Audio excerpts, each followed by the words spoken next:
One question I'm always asked: how do we make our working team, our project team, our in-functional team more insight-centric, more insight-oriented?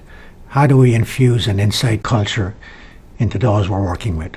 Let me give you some tips that I found very useful in dealing with that question. Keep your eye on the prize. The prize here is a small set of insights that really make a difference to the organization's thinking, decision-making, and action. Now, that prize becomes more realizable if you follow the following tips. Ask, what's the insight potential?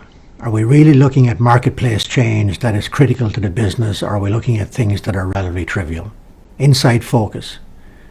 Are we looking at developing a small set of insights or a large number of insights that may not have much impact?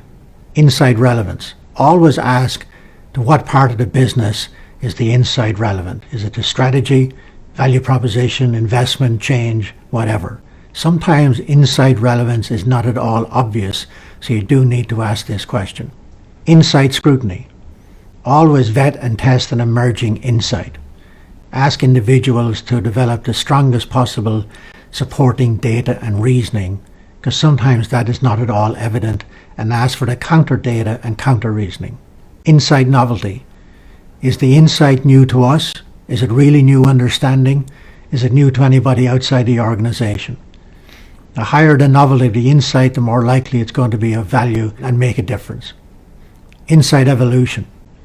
Insights evolve over time through a lot of analysis and deliberations.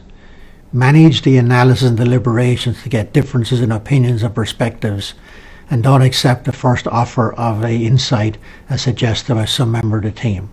Last key point, insight validation. Remember that you can't validate an insight in real time. It only gets validated over time. So pay attention to the indicators you need to monitor and track to validate or invalidate the insight over time.